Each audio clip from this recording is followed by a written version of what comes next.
All right. Well, we'll get cooking. We got a bunch to do here. We're going to do a little different today. So buckle up because we're on a war path. We have $528 billion spent as of yesterday, $1.7 trillion left. That means 69% needs to be spent. And how long, Rafa? Before the end of September. Before the end of September. Why is it September? Why not December? Because October 1st is the new fiscal year, the new federal fiscal year. Yeah. That's right. And last year they had to spend it all by 9/30, and they got to do it all over again, or they use it or lose it twice this year and next year because they won't give you that. That's right. So I did have something I wanted to do, and I'm going to grab this for everybody so that I can give you this report. I want to give access to this report on Sam Radar that we did just the other day. The NAICS spending report for this year to date is coming right now. It's going in the chat. But bam, and we'll have some additional information coming in the chat too. Zachary is busy doing other business things. So the reason why I'm doing this is I just put this in here, and here's what we got, ladies and gentlemen. This is what we have year to date: 6 million contract executions and 90,000 and change, 90,008 opportunities posted on SAM.gov. So if you take a look on the right-hand side, you'll see some of those have no competition at all, and some of those have very little competition, which we call the short list. Right, Sally? We like being in the short list, do we not? We love being on the short list. Love. And so what we did is we built a system called samradar.com. Why did we do that? Because we want to pay attention to the 98% while everybody else is spinning their wheels on the 2%.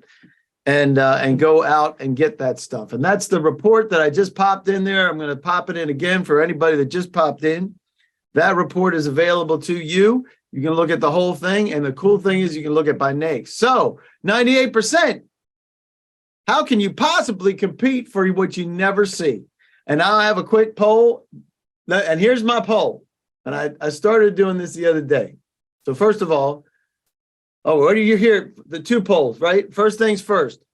Are you new to federal contracting? Have you had federal contract as a subcontractor and want to win? Were you one of the 116,000 and change that won in fiscal year 2022? Or are you here just because some nut sent you an email? We already have one Weisenheimer. So there you go. So if you've ever been here before, great. If you've never been here before, you're in for a ride. We got a couple people that were actually winners and prime contractors then. And I'm going to keep this open for another 5, 4, quick, 3, 2, 1. Any last second ones? All right, that's it. So here we go. Rafa, new to federal contract. Most people are new to federal contracting. Fantastic. You couldn't be in a better place. Mm-hmm. And 33% have never been here before. Love that. So now here's my next question, because I asked the question about the 98%. Did you know about the 98% not hitting SAM.gov? Did you know that you were missing some, but you just didn't know that it was 98%? Or don't you believe me at all? Do you not believe me? That's the question. So anybody not believe me? And you can be honest. I don't mind. I won't kick you off if you don't believe me. But I will say that that's where we are. And participation in this is very, very easy. You can do chats with us, and you can put questions, and you can raise your hand, and we'll unmutify you if you'd like to, and keep things in the. You can put things in the Q&A. Easier for us to find the Q&A, right, Rafa? Yes, sir. Yep, easier.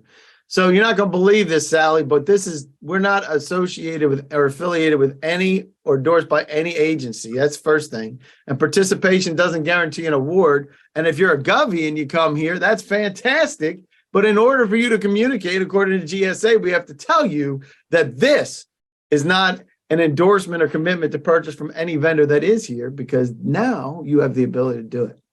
So what we're going to do today, we're going to connect you with experts. We have a couple here. We have Sally, we have Dr. Rafa, we have Peter Timbus. Oftentimes we have even more than that. We probably have other experts that are logging in as we speak. But Greg is out and he's in France right now. So Greg Clark won't be here. We. Yeah, So, but we will be connecting with experts. We'll highlight the sponsors and the partners because guess what? This is complicated and we can't do it alone, right, Rafa? That's why we're here. Teamwork. That's right, teamwork. And we will be talking about Sam Radar a little bit later. And I already asked the poll for why you're here today, so I'm not going to ask that one. So we're going to have this put into the chat. Zachary, you almost ready for those? All right, Zachary's not quite ready for those. We'll have those in the chat. We'll give the winnable opportunity matrix, capabilities, procurement readiness. I think yours is in there too, Rafa, now that I think about it. And Yes, a 90-second challenge that proves what the 98% is all about. All right, I want to see. All right. Yeah, just use last month. All right, so what's the one word? What else we got for the one word for describing the federal government? We have complicated, overdone, frustrating, bloated, challenging, terrifying. Any other ones that you got that you want to put in here for the one word for the federal government, for how we're doing business with the federal government, especially? Slow. Wonderful opportunity. Wonderful opportunity. What do you got there, Rafa? Slow. Hello. But I want it to be faster.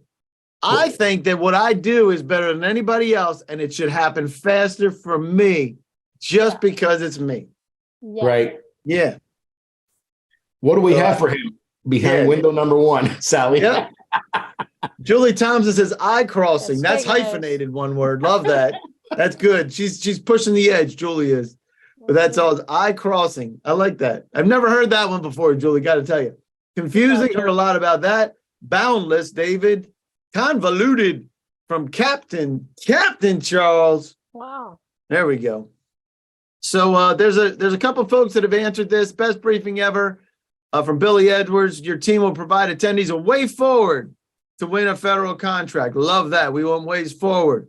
Stu says if the presenter presents a platform with proven results, for crying out loud, I do believe we have some proven results right here. And we will talk about that a little bit later. If you want to stick around for a demo, we will get that for you in just a few minutes. Just to reiterate, we talked a little bit about this yesterday. Peter Timbus wasn't here yesterday. So here are the hot seat questions for everybody that's here.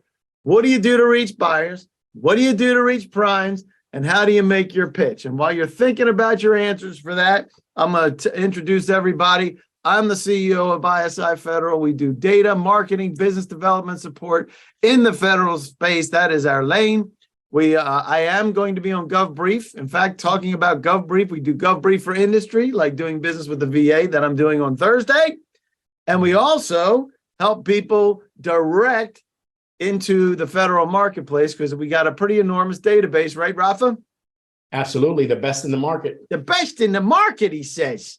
And so we use GovBrief to go out after that. We are talking about Sam Radar, and I've reduced this a little bit, but if you'd like to join me on Thursday to talk about doing business with the VA, lots and lots of money. Turns out, by the way, that only 1/3 of the dollars have been spent to date for the VA. How do you like that? I like that. So what does that tell you, ladies and gentlemen? If you're not a service disabled or veteran-owned company, you need to be there too, because there's a lot of partnering that goes on, because that's one of the things that you'll learn. Mm-hmm. So the question I got for you is, hang on, I'm going to find my polls again. Who do you want to reach? Do you want to reach federal buyers? That means contracting officers and specialists, program managers and project managers, prime contract holders, so you can sub to them. And you can answer as many as you want, I think, on this one. And contract holders, so you can sell federal employees, maybe, because we might be able to help you with that. And small business specialists, we'll talk a little bit about that. And if you want to see if GovBrief can help, that's one of the things that we do, is we turn GovBrief and push it out to the govies, and we get hundreds and hundreds of program people that come in to hear about folks like you. And that's one of the only ways that I've found, other than being able to connect the dots and use the Kevin Bacon game, talking to buyers, some other people, using LinkedIn like Sally does. She's a marketing maven on LinkedIn. Talk a little bit about that in a few. But we have a doctor, the good doctor, Rafael Marrero in the house, who helps with work and marketing. Is that right, doctor? That's absolutely. Yeah. We hope you look the part and look like you belong, because at the end of the day, you're new.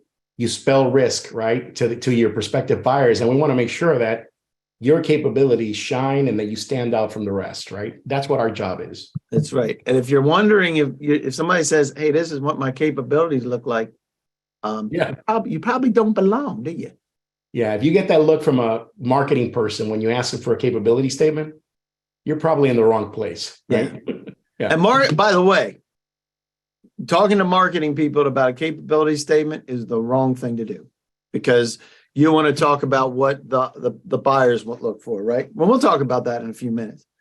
So the other thing you do is you have video capabilities and briefings and business capabilities business cards, because guess what?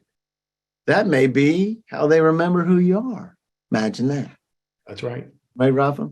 That's right. As I mentioned, Greg is out of the country in France. So we're going to report from him next month.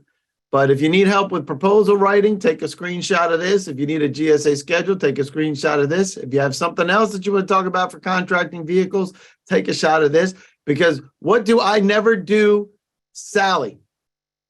Never, I never do paperwork. paperwork. I'm checking to see if Sally's paying attention. I'm paying attention. What time is it there, Sally? Let's see, it's like Time for a double 5:16. I got espresso. up at 4 a.m. So it's 5:16 here in Hawaii, Honolulu. Yeah, she's in Hawaii. And just to honor Greg, there you go.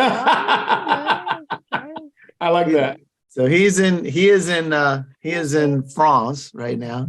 And Sally White is in Hawaii, but obviously, Sally's more committed than Greg is for being here, because it's like, what time is it out there? It's like 8 o'clock out It's there. or something. zero dark 30. It's actually 5:16, so it's not too That's bad. right. Yeah. So All good right. to So be we here. will, so there's a whole bunch of people. I asked a question this time, and I really appreciate you guys joining me back on this. Who you want to reach, and do you want to see if GovBrief can help? And I have always, let me see what happens here today and we can talk, right? So first things first, that's how we start to build relationships, right? We start to say, hey, do you even know anything about what we're trying to accomplish, right? So that's why we have folks here today. And I love the fact that you're honest in that. I don't see Julie Branson here either. Did I miss her? Is Julie No, here? she made the comment. Remember her comment she made a nice comment. It was my. I don't remember. But if you need speech writing or PR support and stuff like that, take a screenshot of that. And then we also have this. Now, this is the only person that's advanced enough to have a QR code. And that would be the one and only Peter Timbus, who helps with federal contract funding. And it's different than a bank, because banks look at federal contractors, especially if it's a large contract, their heads might explode, right, Peter? Absolutely. We're celebrating our 32nd year as a trusted financial source. And what makes us different is we're going to lend to your opportunity rather than your financial statements. So it's And a that's big important. difference. But it's a very, very lucky day. Yesterday, the SBA put out a statement. This is May 8th. The SBA seeks to grow shrinking pool of small businesses getting federal government contracts. And they go on to say, agencies are seeing a significant drop in the number of small businesses that receive federal government contracts, and even sharper decline in the number of small businesses that are now new or recent entrants to the federal government marketplace. So it's a lucky day for the 51 participants here, because if you use this platform to get into the federal government or even increase your federal government, you're going to be very, very successful. And you've got to be proactive. You've got to get on SAM.radar and then use my funding to grow your business. There you go. It's a Look at platform Peter that- weaving all the stuff in today. Yep. Peter weaving everything in. Yep. It's almost like you planned that out. Almost. I love Well, it was a perfect statement from the SBA. Now the SBA issued that statement yesterday. The SBA is going to be proactive, and they're having agencies be proactive in giving contracts to small businesses. So And they're not ties it gonna- all together. So this is great, because we're going to be talking about how do you How do you get to the buyer? How do you get to the prime? Because some of that's going to be direct, some of that's going to be sub to prime, right? That's the other problem they got. Love it. So we also have, you're going to love this one, Rafa. Take a look at this. Irene is not here with us today. Anybody want to guess as to why Irene is not here? She's getting married. She's getting married. Oh, Wow. congratulations. That's wonderful. You didn't even see the fact that she's wearing a wedding dress there, Rafa? For designing clothes. That's is funny. really Wait, I got to take a superpower. screenshot. You got to take a screenshot of I that. got to take a But- screenshot of that. So That's if you're wondering, if you need a socioeconomic, this is a former Govey, by the way, so she's Yeah. absolutely going to be irate about what I just did to her. But if you need help with your socioeconomic certs, this is who you want to talk to for helping with 8A and small business, all the type of certifications that you need, document preparation. Take that screenshot. Make sure you send it to her and say, I'm going to send it to her. She just sent me a video there you go. going off her new you're not- digs. You're not gonna believe what Dave did to your picture. Yeah. Today also, Brian's not going to be with us, but Brian is also a former federal contracting officer, many years with CMS. A lot of deep knowledge about FAR, the FAR crash, does FAR crash courses and all that stuff. He is a wealth of knowledge. Love to have him on his team. So now that we got everybody kind of, if you wanted to reach out to those folks. So the hot seat question number one All right. is, I'm going to launch this for everybody too, right? And that is, what do you do to reach buyers? Maybe you can't reach them because you don't know who they are. You meet with the Oz the Boos and they tell you who they are. You attend industry days. You look at forecasts. You watch for opportunities on sam.gov. Or I don't need to reach buyers. They don't understand what I do. So that's kind of a little bit of a weaving angle into this. So Rafa, let's talk about reaching buyers and what do you do to reach buyers? Because what do you need first? Well, first and foremost, you need a very, very strong capability statement and a strong profile on sam.gov, right? And your DSPS profile. Yep. I can't stress this enough. Many folks just think that you have to register on SAM and just kind of just be approved, so to speak, be on the pre-qualified list. That's not the way it works. Hey, You know? Rafa, I actually talked to somebody yesterday and they said, we don't need anything. We're registered on sam.gov. They're going to call us. Well, what do we have for them, Dave? Behind window number one. Behind door number one is never, Steak knives. Right. never calling you. Yeah, no, that's crazy. You're a potential provider on an approved vendor list, right? From there, you have to make sure that you get down to like the best, top 5 or become one of their favorite or preferred vendor status, right? So in order to get there, you need to develop a relationship. And the way to get that is to start by letting people know what you do accurately, not embellishing. So you need strong, your Kung Fu has to be strong. You need a strong capability statement, right? Not to exceed 2 sheets, 1 page, 2 sides, 8.5 by 11 letter size. You need a good, strong capabilities briefing for the moment you get that interview, right? Because your capability statement is like your corporate resume. You're going to get the interview. And then next, you have the interview. You get a corporate interview with the head honchos, right? With the people who make the decisions or who are the end users or who are the technical evaluators. You need to convince them in a very compelling way that you are the right party for this to close them on the next step. You're also going to need videos to stand out because contracting officers get thousands of pieces of paper every day and emails, right? So you need to stand out and differentiate or just die in the vine. Also, your website must have certain requirements, right? In terms of essential elements of information. We can help you how to communicate that value and your business cards. You're no longer just a private sector contractor. You're now a public sector contractor, and your business cards are like mini capability statements, right? It's a technical sales brochure. It needs to look the part. It needs to have the essential elements of information, your primary NAICS codes, your UEI, your CAGE code. And if you've got a socioeconomic certification, you need to have it on there because that's what's going to close them on the next steps. And couldn't agree more with that. What do you think, Sally, from your perspective? I know you do a lot of work on LinkedIn and things like that. So part of it is, hey, being ready, obviously is part of it. How do you go about what do you do to even find a buyer? How do you do it? Absolutely. So as Raphael mentioned, after you have your branding, your CAPE statement, and a really great website, it's really important to find people. You need to find people who are buying your services and products, those things that make you the part of your superpower, right? Is the things that you do. So you need to find those people through market research. And so if you're not using SamRadar, if you're not connected to SamRadar, get on, because that's going to tell you exactly who you need to look for, who's buying, who's influencing. And then you can use LinkedIn or other social platforms. LinkedIn is the best. It's free. It's easy to connect with those individuals, those executives, those individuals on LinkedIn who can influence or support you. Another way to do it is through conferences, which we'll talk about in a bit. But there's a real nice sequence that you can see here. Get yourself branded, figure out your buyer personas, make sure you're out there, make sure you're connecting with LinkedIn in other ways.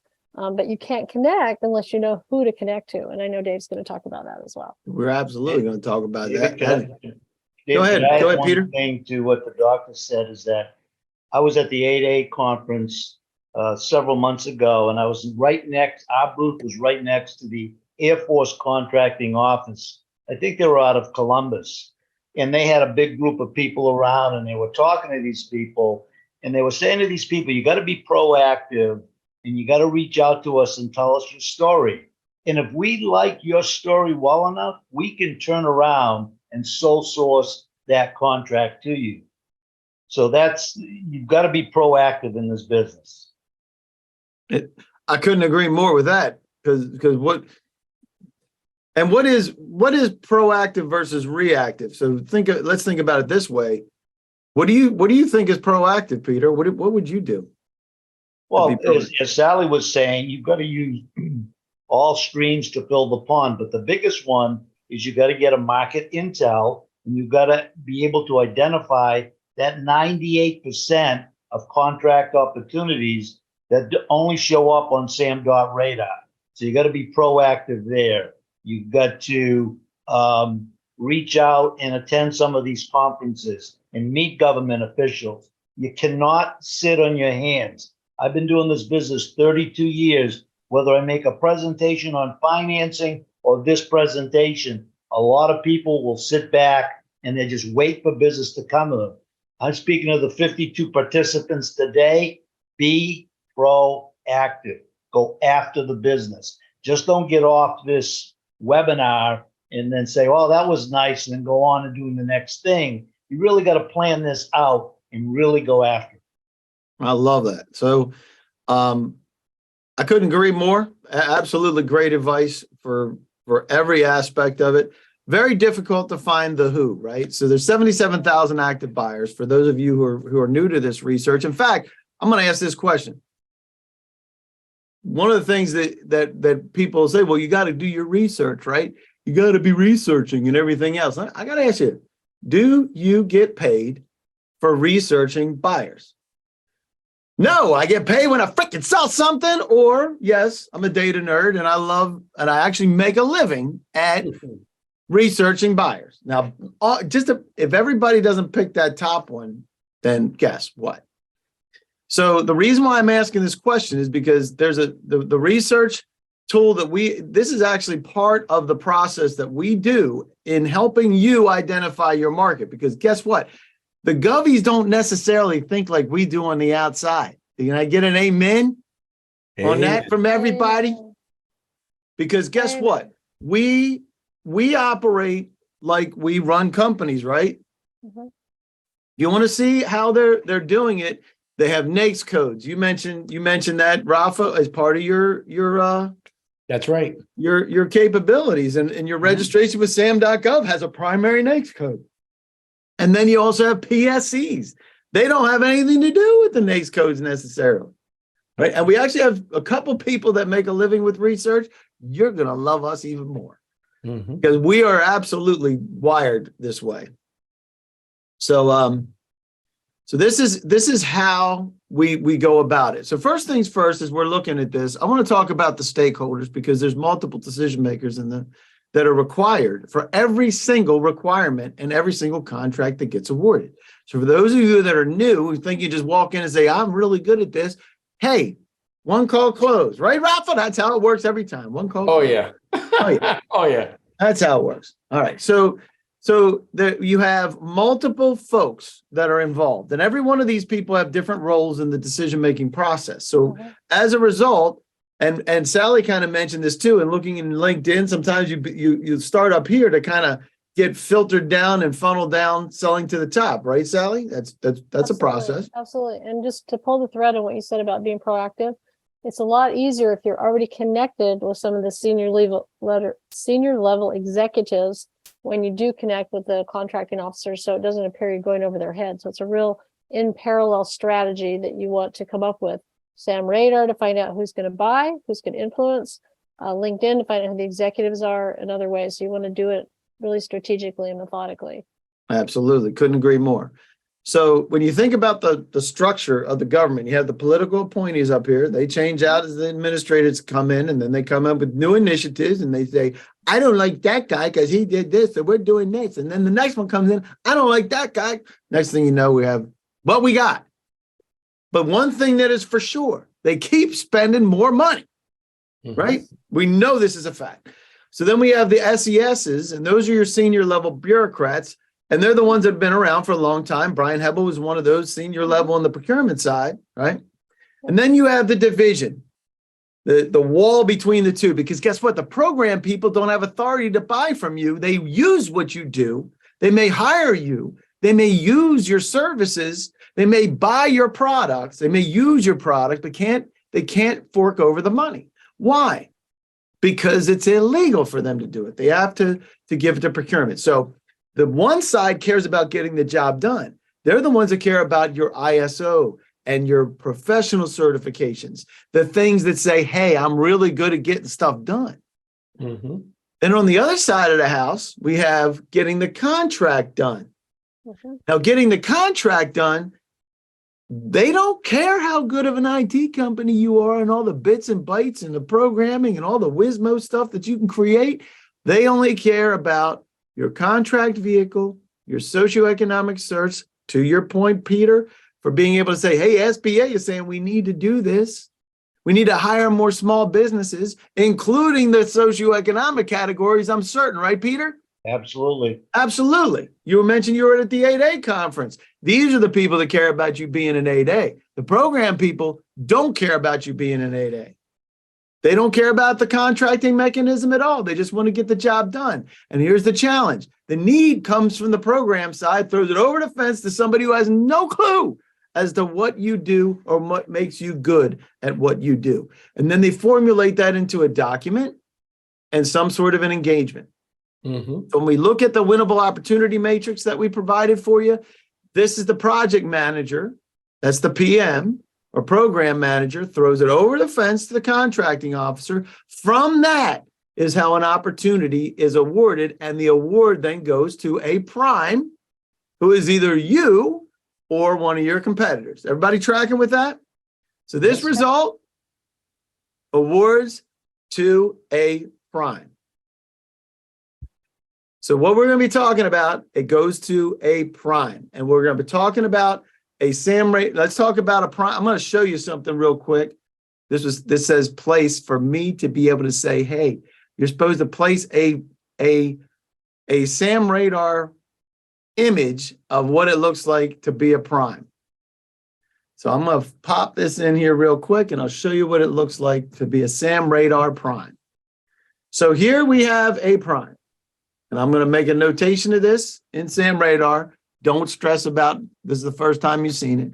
Just know that 72,000 and change got awarded when? Yesterday to HCI Management Services Company. Number of offers received doesn't say, which means Peter Allen has a great relationship with HCI Management Services Company. And here is your prime. And it's not hitting SAM.gov. This is one of the ones that never hit SAM.gov. So what we're doing, Excuse me, all I someone's wanted you to asking pay blow up the attention to, chart. what's that? Someone's asking you to blow up the chart a little bit. Not blow up the chart, but expand it. you can make. Can it a I little bit expand bigger. that? Oh, hang on a Yeah. second. Let me A see if I little make it bit. bigger. And Make it bigger is also, what you're saying. Miss Suzanne, you can also change your view so you can see the whole chart. All right, here we go. There Let we me go. scroll down. Yep. This is the prime.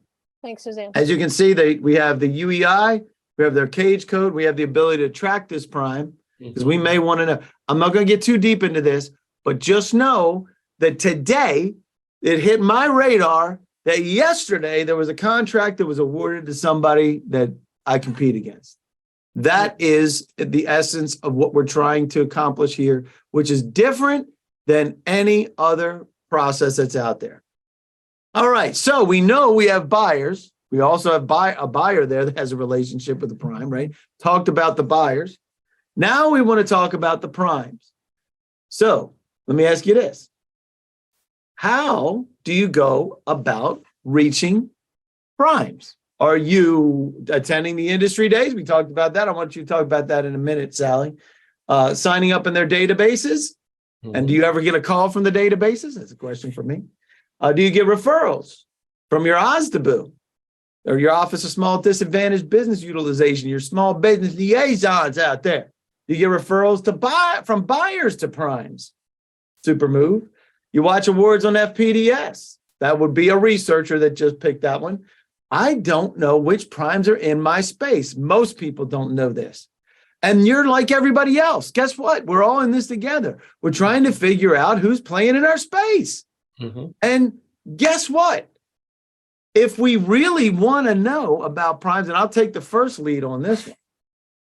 What I love about tracking primes better than anything else and understanding primes is if we're paying attention to the prime and we see these awards that are happening, never showing up on SAM.gov, that means if we can get to that buyer who's buying from the prime, we can either get a referral from the buyer to the prime, because guess what? You already lost. It was awarded yesterday. I can't win that one. It was awarded yesterday, but I could be doing the sub work on that, right? We had a bunch of folks that, hey, I don't mind doing sub work to the prime. Sometimes you're going to be sub work to the prime. Sometimes you're going to be punching the prime in the mouth and stealing their business. Sometimes you're working together. It's a crazy type of environment. But that's why we do what we do here, because we want to know who the primes are. And if we go back to this particular one, here's another one. That's another one for HCI management. And from Peter Allen. There was one today and there was one the other day. So again, here we have the opportunity, right, to be able to find things, because if it's searching in our NAICS code, so 541611, that's a pretty common code, right? That's your management code. Training often falls into that. We notice, again, I had this already pulled up before on one from last week and another one for the same company. Never going to hit SAM.gov because the relationship is already in place. And There's a that's phone what we number. want to do. Like What's I'm that? seeing a phone number. There's a phone number. Yeah, look at that. There's a phone number. And there's very rarely phone numbers on LinkedIn, just to be fair. We'll talk about LinkedIn, but this is a really important slide. Peter Allen, you know what Peter bought. You know he's a buyer. You know he's with the State Department, and you have a phone number and an email address right there. Oh, and the cool thing is, if you hit this contact buyer button, it just says, hey, I want to chat with you about this. Yep. And you don't have to be complex. And and as much as I love Dr. Rafael Marrero, my first conversation is, hey, I'd like to chat with you about this award to HCI. I don't even tell them the capabilities yet. I haven't earned the right to give them the capabilities yet. Right. Right. It's like going on a date, like you said yesterday. It's like going on a date and asking someone for a prenup, before you've even ordered your salad. Yeah, you go up. That's right. Here's that.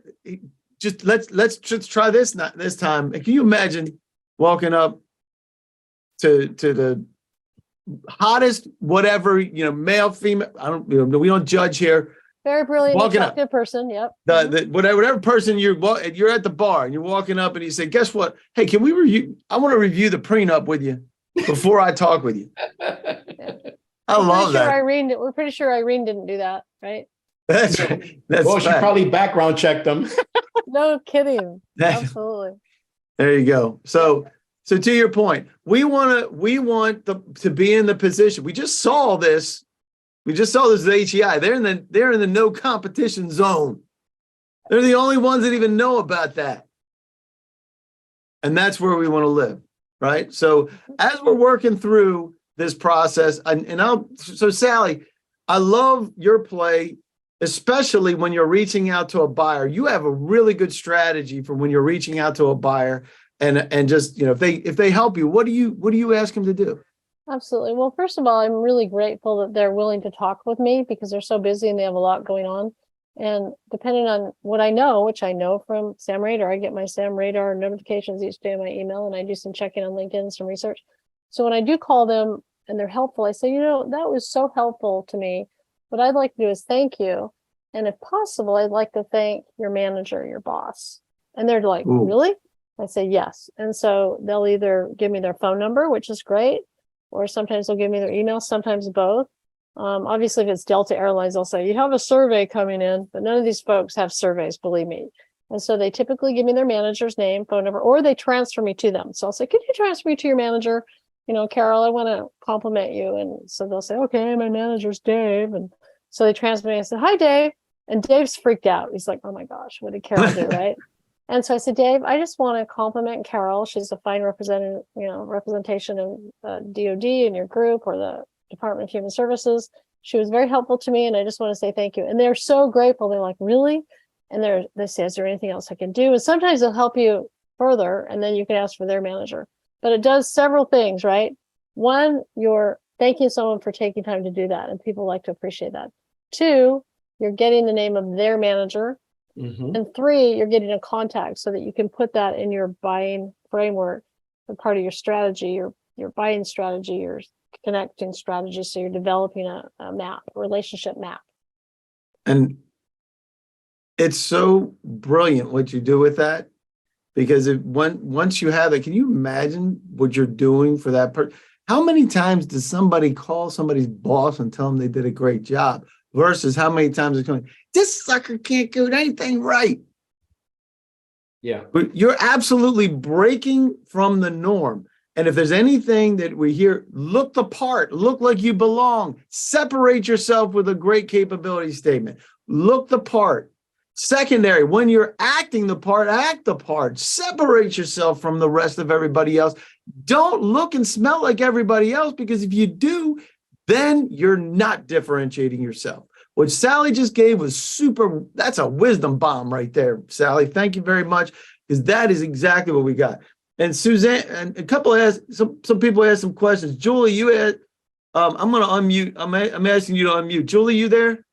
Yes, thank you. First of all, thank you very much for this presentation. It's very, very helpful. My question was about the chart with the buyers and the green and the red. The little part on the bottom right talked about This one here? this one. It was bigger. It was showing the process of who we go through. Yes, Your that is opportunity actually one of the chart, Dave. handouts. Okay, which one is it? It's the winnable opportunity matrix. It's a PDF that you can just grab. That I've got it. Thank you. Yep. There you go. Appreciate it. Chart. That was the easiest question I've had all day. Okay. All right, Suzanne, let me get to Suzanne Stanley. Hang on one second, Suzanne Stanley. I want to make sure you can talk if you can.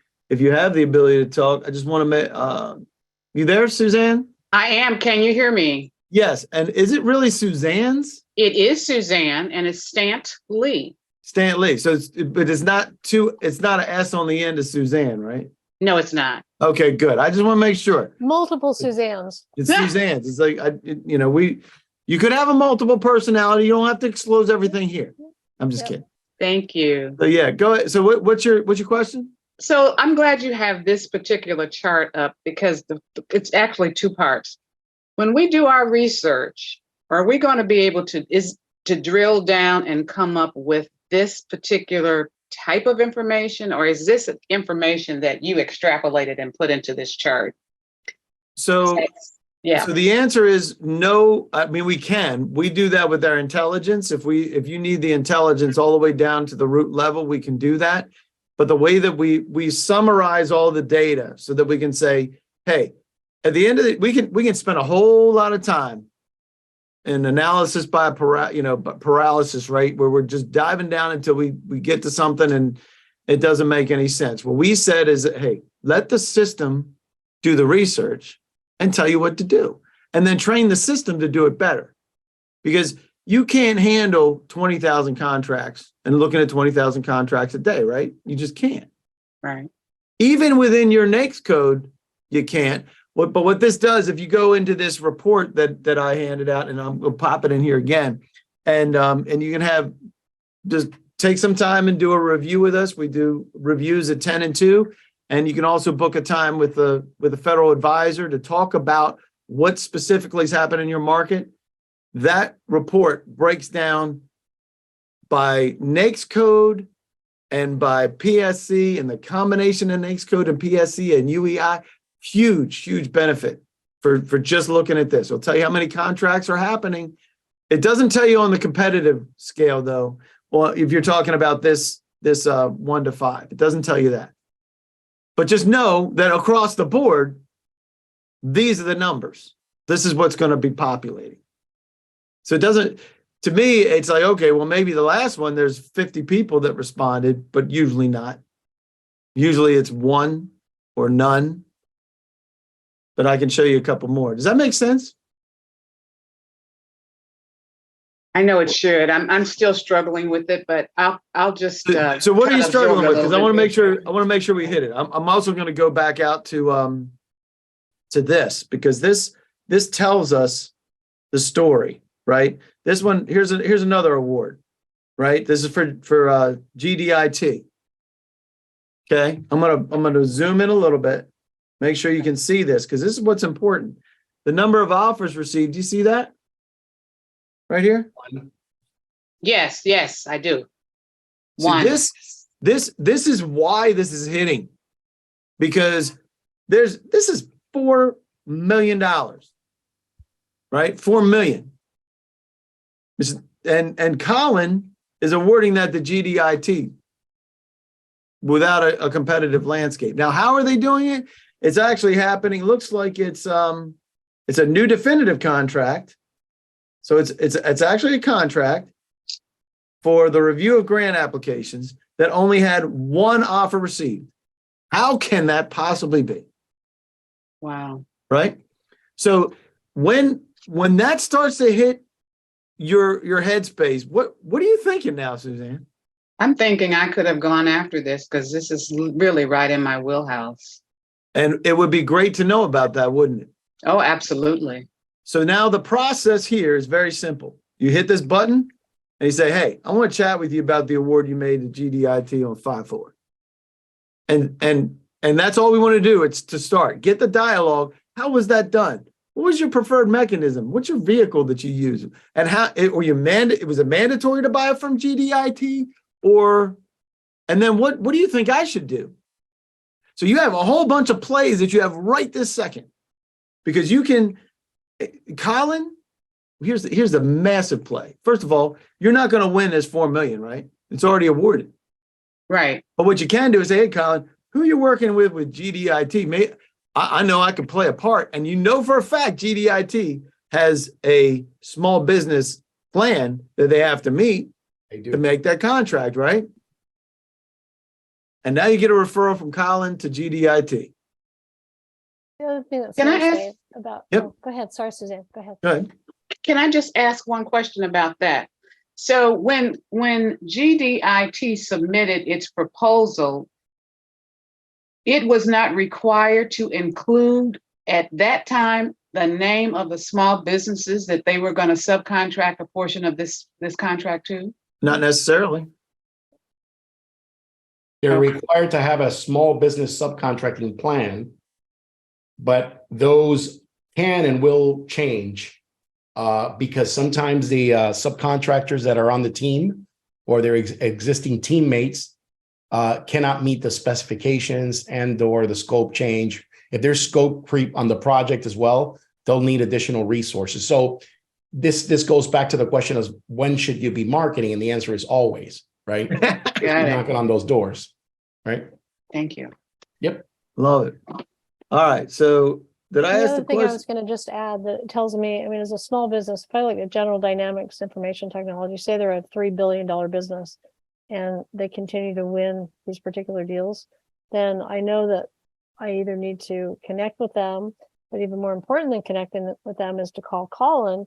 Because if Colin says, I want you to call this particular individual with General Dynamics, then when I reach out to General Dynamics on LinkedIn, et cetera, I can say, speaking with Colin Allian, and he suggested I contact you based on our capabilities and what we provide. We could be additive, especially since they're looking at this particular thing in cybersecurity, and that's what we do best. So if you And- have your, go ahead. No, just to build on that, think about what Sally just said. Mm-hmm. Now, Colin, the one thing that we don't know is who in GD is just as big as the government, right, Suzanne? Yeah. Right. Right. So we have a problem because even if we see them, we know somebody, what are the chances that we know the right person for this Right. contract? But Colin certainly knows the PM, Got it. right? So Yeah. the money move here is, and it's a low risk ask of Colin to say, hey, can you, who is it that's doing who's the PM on this at GD IT?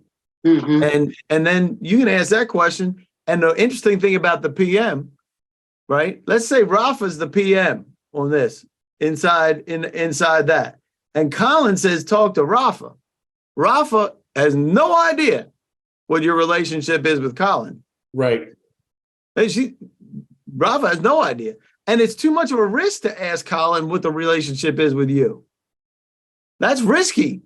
Mhm. You guys could have been, in grade school together, but really all it was is Sam Radar told you to talk to him. Right. Right.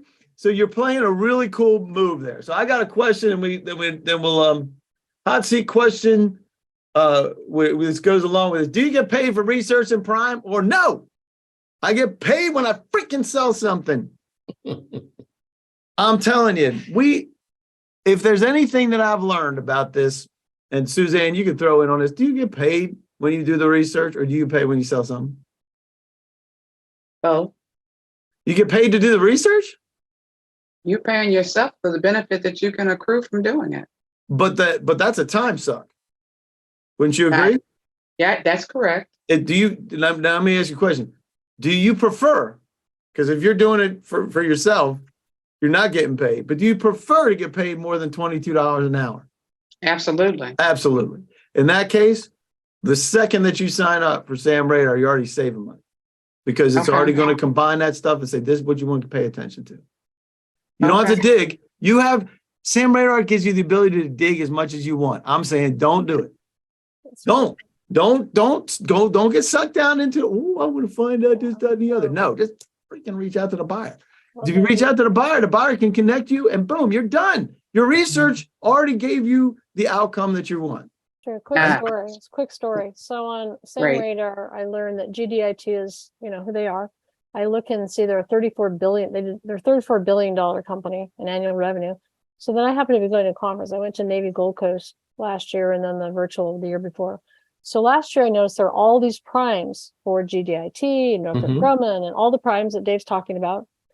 And they were in a matchmaking session and they were sitting there like starving with no water. And I mean, it was crazy. And so what I did this year is I called the person in charge and I said, I would love to volunteer. She said, what would you like to do? I said, I want to be your, prime Sherpa. I want to make sure they have what they need. So anyway, so I'm going to Navy Gold Coast. They're paying my tuition. It's in July in San Diego. And I'm going to be the prime whisperer, making sure they have snacks and water, et cetera, et cetera, et cetera. And that's what Dave's talking about, this whole sequence. And I know you're seeing this now. I wouldn't have known it without the research, right? With Sam Radar. I did some research and found out who the primes are. I looked, and you can see on the conferences who's sponsoring the conference. So if someone's sponsoring the conference as a platinum, gold, as ISI and Sam Radar was recently, I might add, at the conference in DC. If you see those individuals, they're primes because they're basically paying for the conference. You can go up to them. You can say, thank you so much for sponsoring that breakfast. And you can build the relationships with them. You can go to the booth, but it all starts with knowing who they are. Couldn't agree more. All right. So hot seat question number 3. and then we'll get at it because I think that there's a lot of folks are going to be interested in this one. And that is, hey, how do you do it? How do you engage? So you may be asking your question, what in the world is GovBrief? So here's what we do. We're reaching out to Govies. So we need to reach program managers. That's one way we do it, like GovBrief. That's you're pushing your information out there. You host briefings, webinars, meetings. You're driving people out there. Do you have a professional capability statement? Do you have a professional presentation deck? That sounds like Rafa to me. Do you have a representative that's polished that can deliver the message? That creates another problem because some folks, really good engineers, not the best salespeople, right? And then leverage your contract wins with past performance. You can't leverage your past performance if you don't have any past performance in the government, but you can get in touch with people and say, I've done this with Disney. I've done this with ABC Company. This is our best practice that we've done. A lot of people have never done a briefing. You don't even know that you can do that. We market that out to hundreds of thousands of potential people that are responsible in your space. And we drive hundreds of people to a briefing where they say, hey, these guys are subject matter experts. Imagine that. So we can talk about that. So if you were interested in that, the last briefing we can do is 8/17. Why is that, Rafa? Why do we stop in the middle of August? Why don't we just run all the way up to September 30th? Because we can't. Think about it. There's already a commitment. They're not even going to show up. Yeah. Right. All right. So let's talk about this. Let's talk about how you engage. You wind up helping people tremendously, by the way. I throw all that stuff over the fence to you because, first of all, I don't want to do it. Mm-hmm. And you're really good at capability statements. And give us like a couple of nuggets for people for capabilities so that they know that they have the right kind of stuff on there. Sure. So first things first. You should never, ever have a capability statement longer than 2 sheets, 1 sheet, 2 pages. Try to have the 6 essential elements of information. There's actually a pretty good piece I wrote on capability statements. It's on LinkedIn. You should look me up and connect with me on LinkedIn and take a read. Take a look at the 6 essential elements of information, the 6 C's that should be present in your capabilities. Now, what are they? Number 1, you've got to have all your company contact information, right? You would be amazed at how many people, Dave, just don't have a telephone number or an email address. Unbelievable. They're still using their college bachelor email, like, hot stuff 69 or whatever. Oh, Can't have that. No, seriously. HR. No, seriously. Or, Papi Rico 123 at, Gmail. You have that stuff. So you need a professional email address. You also need your codes, right? What are your codes? What are your primary NAICS codes, right? So NAICS codes, PSC codes, and you also need your CAGE code, your UEI code, and all codes that define what you are, who you are, what you offer, right? Your core competencies, what are they, right? Do not embellish. Stick to what you know best, right? You lay these out. Do you have any contracts the government can use, right? Oh, big time. Are there any vehicles, procurement vehicles, any GSA contracts or procurement vehicles, any BPAs that they can use to write up this ticket, right? To help to get you involved if they really like you. And real quick.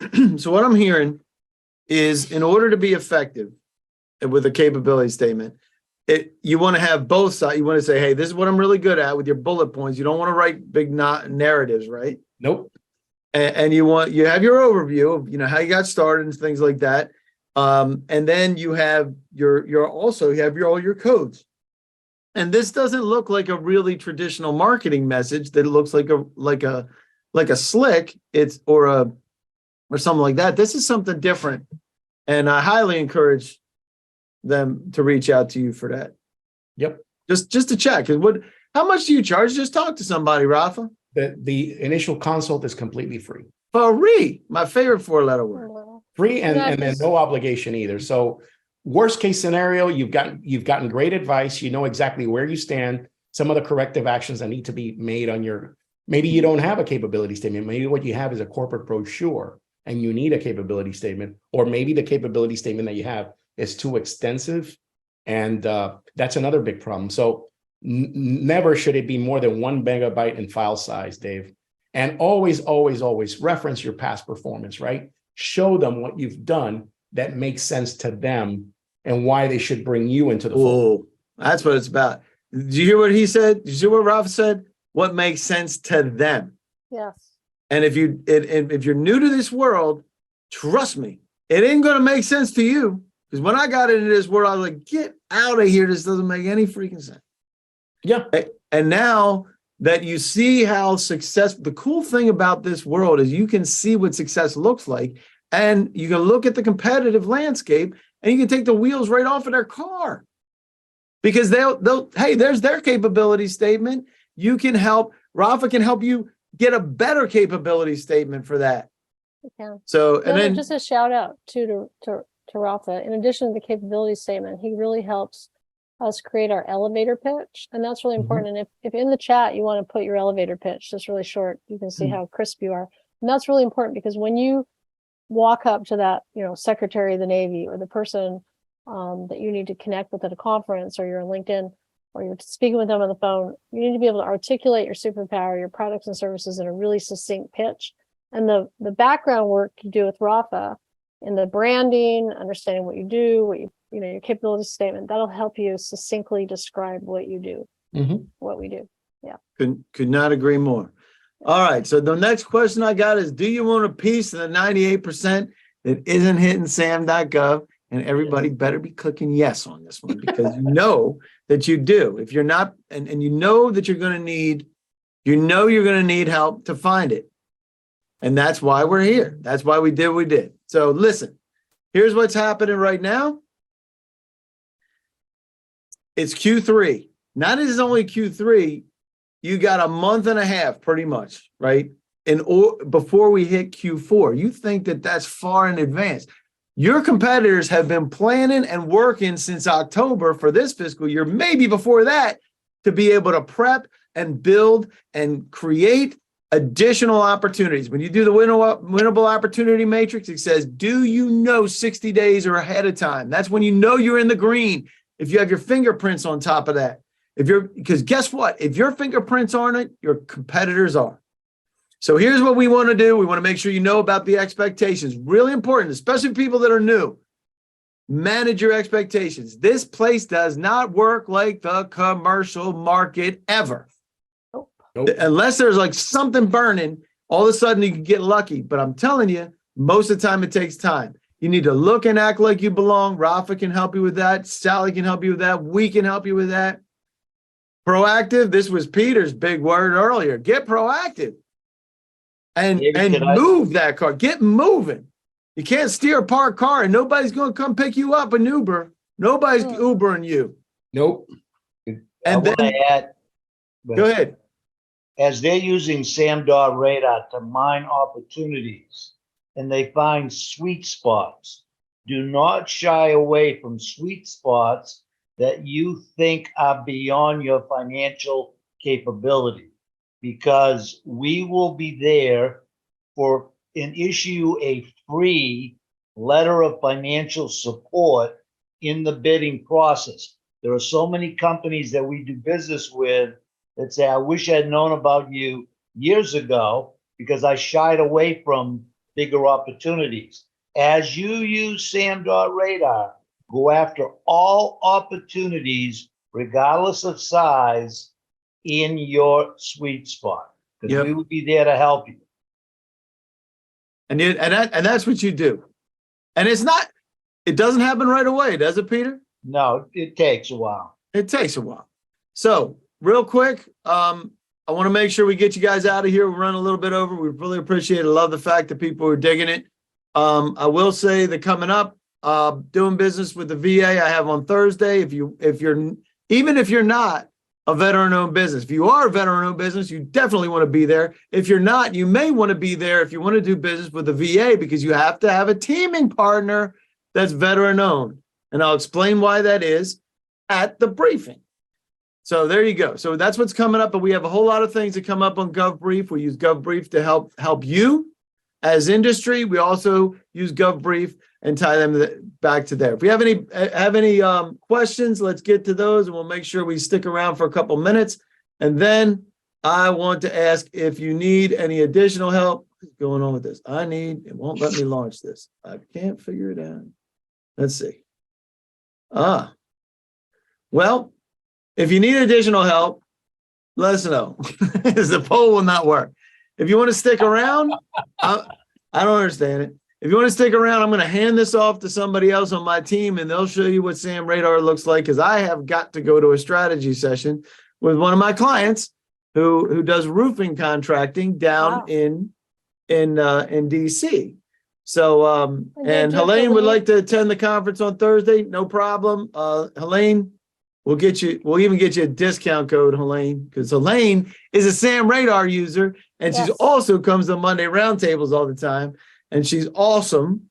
So Helene, make sure you talk with Zachary. Zachary will help get you a discount code for that, since you're a Sam Radar user, and you're one of my favorite Sam Radar users, by the way.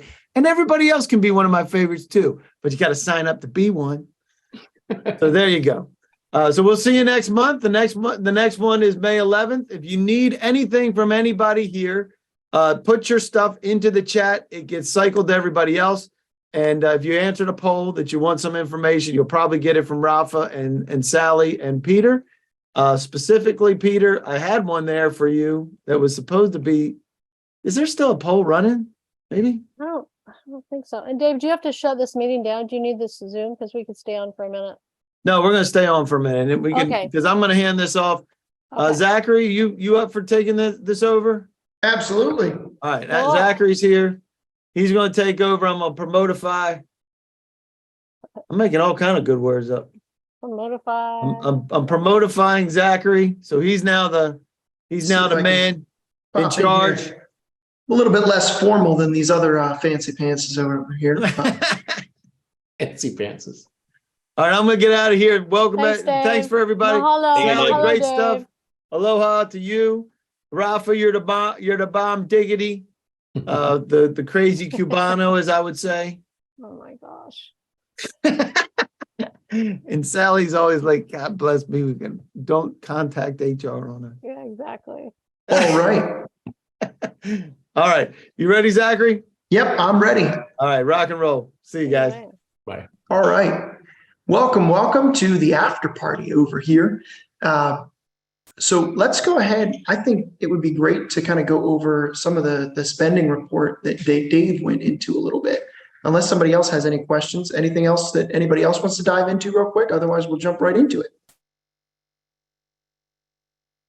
All right, sounds great. Let's go ahead and jump in. If anybody wants to throw something out in the chat, feel free. If anybody wants to raise their hand, we can throw somebody off mute.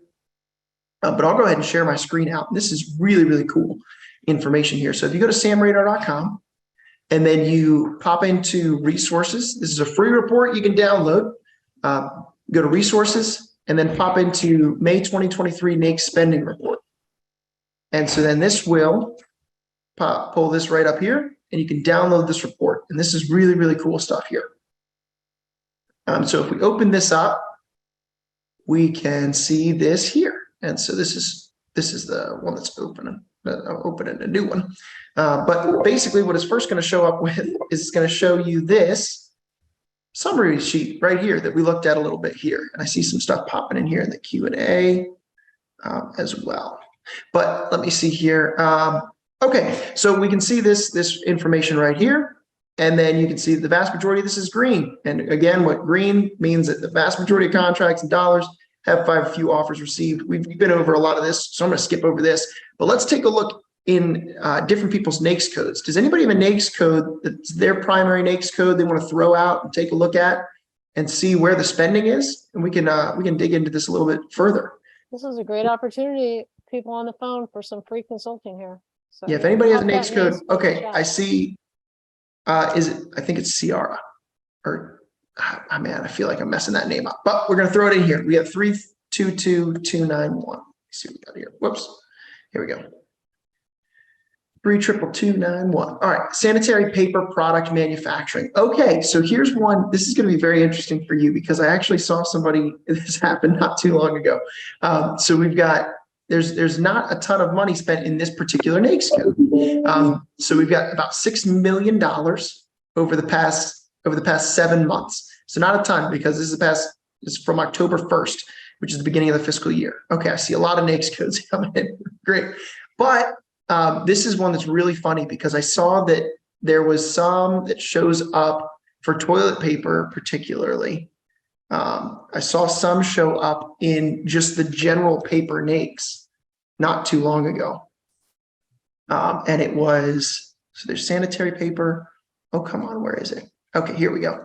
I saw it show up here, which this makes it really sound like this is just going to be exclusively like paper that like magazines even, except for this is except newsprint. So just all kinds of general paper, copier paper will end up here, but there will also be toilet paper here. And you can see that there's a lot more money spent here in this NAICS code. So I thought that was pretty funny. And it would even show up here, photographic film, paper, plate, chemical manufacturing. You wouldn't think that it would, but I saw some stuff show up here. So really interesting. So that's great, fantastic. And let's take a look under 811310. Oh wait, hold up. Preston put in construction. So there's all kinds of different construction areas that I would recommend downloading this. And then if you filter by keyword instead, you filter by word, you can see that there's commercial and institutional building. There's, a decent amount of money there, $17.3 billion in the past 7 months. And then we got other civil engineering, highway, street and bridge. So kind of filter it based on what you're looking to do down based on that. And then we had Mike with 811310. Let's see what we've got here. Commercial and industrial machinery and equipment, except automotive repair and maintenance. So you got a nice $750 million. There's a lot of money there. 6,700 different contracts won that, and it's commercial and industrial machinery and equipment. So yeah, depending on what you're looking for repair, you can also end up under some remediation NAICS codes and things like that. But this is great, fantastic, awesome. Yeah, I would definitely kind of once you sign up for your 7-day trial, plug this NAICS code in there and see what you're getting.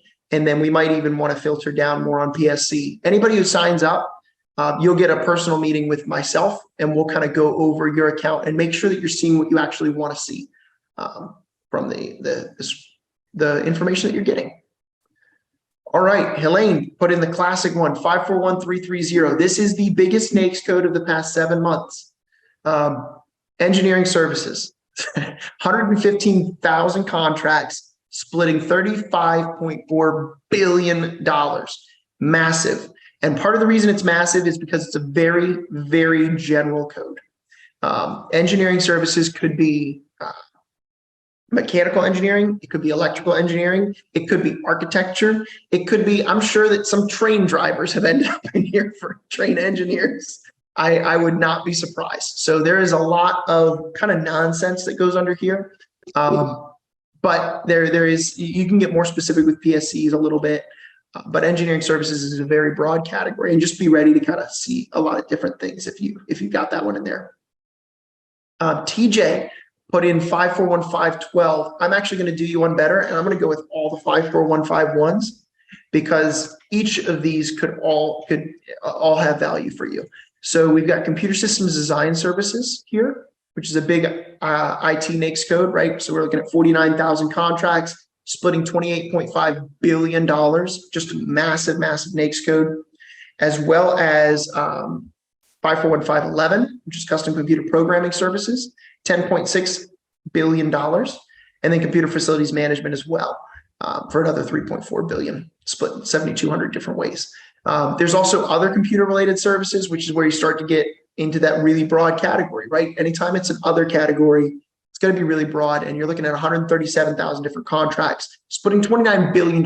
So there's still a lot of money there. It's just tricky when you get into other computer related services because it could be anything really happening there. Fantastic. That's awesome. Let's look at I'm assuming I'm saying it's Tyan or TN. I'm sorry for butchering people's names today. But we're looking at another really big NAICS code for you, 541611, Administrative Management and General Management Consulting Services. This word general management consulting is brutal for this NAICS code, but there is an insane amount of money here. 92,000 different contracts splitting $18 billion, just about, over the past 7 months. So just an insane amount of money here. There's a lot of room here. We see a lot of different things end up here, from temporary staffing, even though staffing does have its own NAICS code. We even see some of that end up here. We see all kinds of different consulting services, all kinds of program management, a great many things end up here, but fantastic. Then we've also got Ashley with 325611. I'm not sure what this one is off the top of my head. I don't have them all memorized quite yet. Soap and other detergent manufacturing. Okay, so this is an interesting one. So we've got 72,000 contracts split $30 million. So there's a high contracts there. It seems like they're just buying, bars of soap or different soap dispensing. If I were to guess for that, a lot of this probably ends up in another couple categories with where we see a lot of janitorial stuff end up, which is 561210. If I were to guess, I'm not sure exactly what kind of soap and detergent you're making, but we see all kinds of stuff end up there for facility support, just because they're doing that. I think there is something else for janitorial. Let me see what we got. Janitorial services, yep, $1.4 billion, 9,700 different contracts. So you might end up seeing some stuff show up under here as well for your soap if you're dispensing the soap, if you're selling the soap. Let me see what we got here. Okay, we've also got Suzanne put in a lot of different NAICS codes. So you put in that 51611 that we went over a little bit. You've got 524126. I don't know that we're going to go over all these, but we can at least take a look at them. Oh, I'm just filtering by description right now. Give me 1 sec. Gotta use Excel properly. Okay, 524126. Let's take a look at this guy. Direct property and casualty insurance carriers. So there's a little bit of money there, not a ton. Let's see if we can rapid fire through some of these. 541613, 161. You also had 611 in there. We'll take a look at that again. This is by far, it's one of the biggest NAICS. As you can see, it's 13, which means it's really ranked about number 9 in total of the past 7 months. And then we can see physical distribution of logistics consulting. I don't know if that's in your space, but you put 1.3 as well, which is marketing consulting services. You could end up here as well for other management consulting services. This is pretty big. You got $1.5 billion almost split 2,200 different ways. And then there's marketing consulting services. And then there's human resources. I don't know if you do anything in that space, but 561920. Whoops, we can see what we got here. And then we'll probably do 1 or 2 more. We can do more at a later session. We'll have this session at 2 p.m. where we go into this report and dig in a little bit deeper, where we can probably go into NAICS and PSC as well. I'll see if I can get you guys the sign up link for that in a moment, where you can jump on that session if you want this in a little bit more detail, where we'll probably even get into some of the vendors that are winning some of this money. But we can see about $100 million here in convention and trade show. And that's probably the last one we'll do for this one. If not, worst case, we can jump on a call one-on-one and go review this data a little bit more in person. And we've got Jeff Andrews put in 332312. And again, I'm not sure what that one is off the top of my head. Fabricated structural metal manufacturing. Okay, so here's some stuff. I'm not sure exactly what you're looking for. It seems like this is probably going to be a lot of beams and things like that for bridges or buildings and things like that. That would be what I would guess. But this is 49,000 contracts, split $135 million. So there's some money there. We got quite a bit of money there in the past 7 months. And then we've got, you could end up in a number of different areas in any of those construction NAICS codes that we went over earlier. which, as you saw, were massive when we went to commercial and institutional building construction and things like that. So there's a lot of money there as well. I think a lot of that went in. We've got this one right here for commercial and institutional building construction was right there. And then 541930 from Julie Thompson. Let's see what we got here. Bam, translation and interpretation services. So we got 23,000 contracts here, splitting over $750 million. So pretty decent amount of money there in translation and interpretation. I'm not quite sure exactly what you're looking for. There are also some different areas. If you're doing, I don't know if you're doing anything. If you're more looking for like sign language interpretation or other languages interpretation in person, or if you're more so looking for the translation aspect, where we do see some of that in, and some of that will show up in like stenography NAICS codes and things like that as well in court reporting. There are a couple of those. I don't remember what those ones are off the top of my head.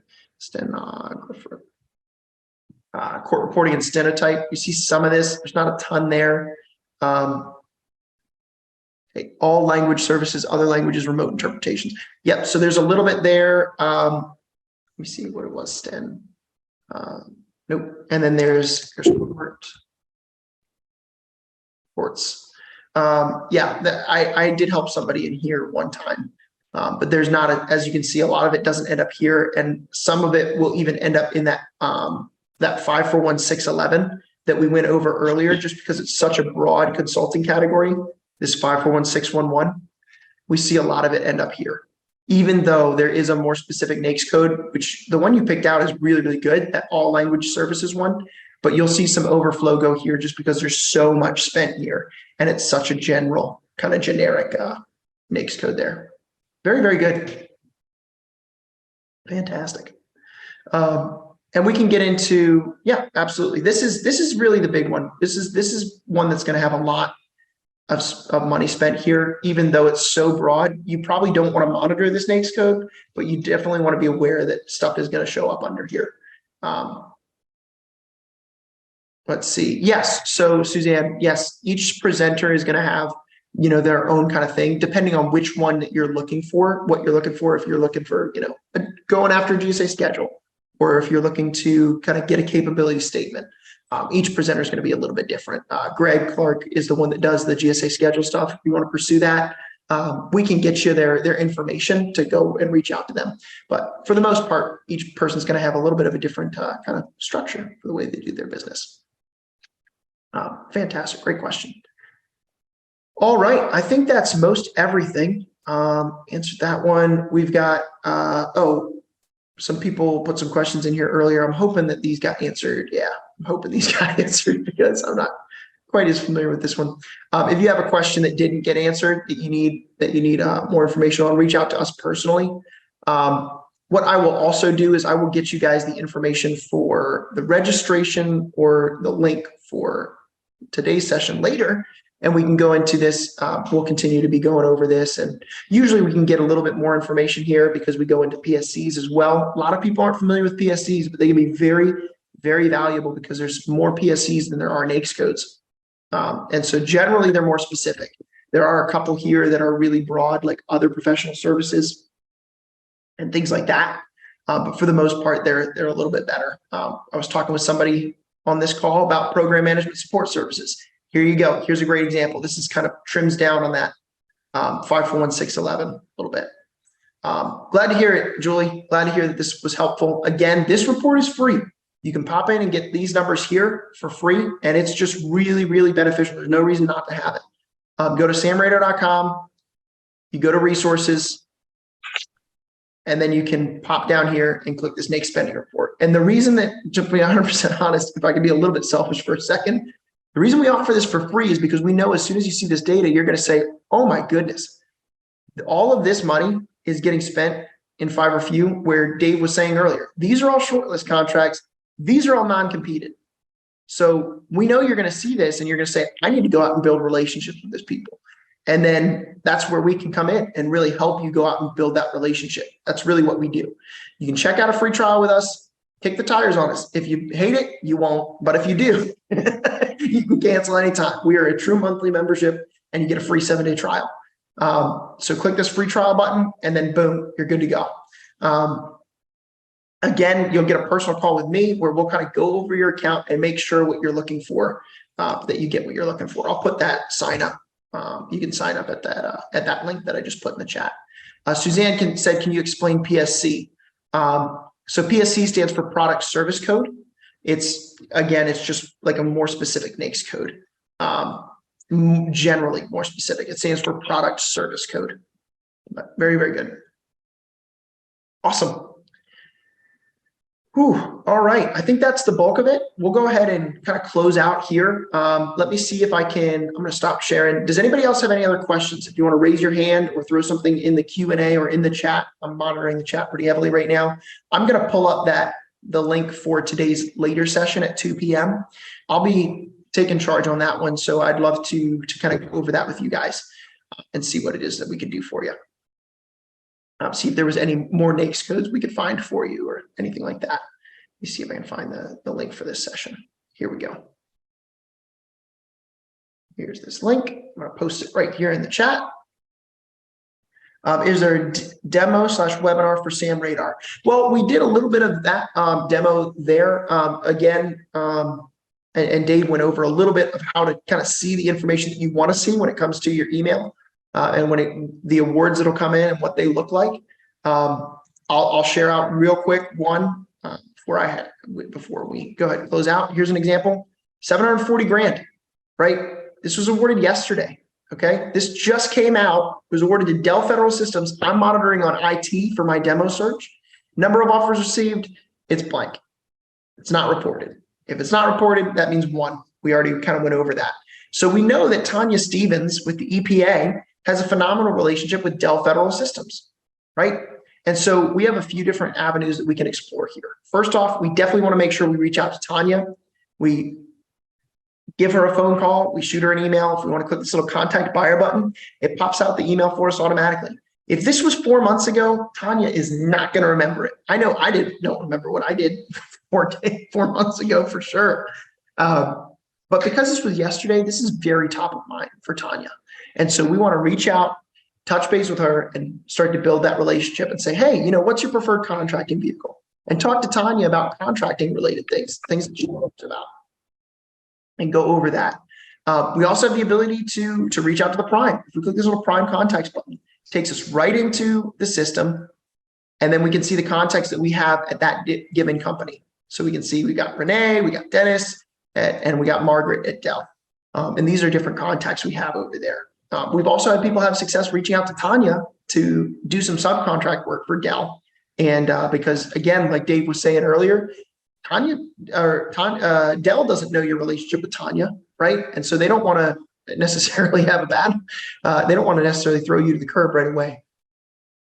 And then last but not least, my favorite feature is that you have the ability to track the prime. So let's say Dell's a really good competitor to you. You click track prime, you will get a notification every single time that Dell gets an award. And it's going to look a little bit more like this, like I'm monitoring Kodiak. Boom, $3.7 million contract award was awarded yesterday to departmental offices. Number of offers received, 1. Okay, this is one of 4 awards today that they've gotten. They got $3.7 million, 1 offer received, right? So that means that Sherry Reiser has a really good relationship with Kodiak Management. And so we want to reach out and build that relationship with Cherry because we know she's buying in our space, right? And so that's kind of where we live. And that's the bulk of it. All right, fantastic. I put that information for the later session in the chat. Oh, I didn't put that in here yet. Here, let me throw that in here right there. That's the session at 2 p.m. Copy that out. And we will make sure to get there. Yes, Sam Radar is the platform that I personally that personally pays my checks. I definitely it's so good. I mean, I used to cold call companies personally, and this is the tool that I wish I had because I used to cold call everybody that bought in a given NAICS code in the past 12 months was the way that I used to do it. And that was good data, but the problem was that I didn't have that thread to pull on the date executed. And so this is a much, much more efficient way to do it. and Helene is singing our praises, and we really appreciate that as a customer. So fantastic. Kick the tires on it. Do the free trial. We've got the free trial going. There's no commitment that you have to make. And there's no contract term afterwards. We don't like sucker you in and charge you annually or anything like that. It's a true monthly membership. Check it out. And we'll go over your account individually and make sure that you're getting the information that you want to see. But fantastic. Awesome. Glad to hear that, Suzanne. Yeah, we'll go over your account personally as well. We're big fans of human-to-human interaction, so we always have real humans at our support lines. We're big fans of all of that. We want to make sure to take care of you. We don't want to hang you out to dry later. So we'll make sure that we get you all taken care of. Everybody have a fantastic rest of your day. I'm going to put my information here in the chat as well. Put the information for that, and then we'll go ahead and wrap up. Have a fantastic time, and thanks for joining us today.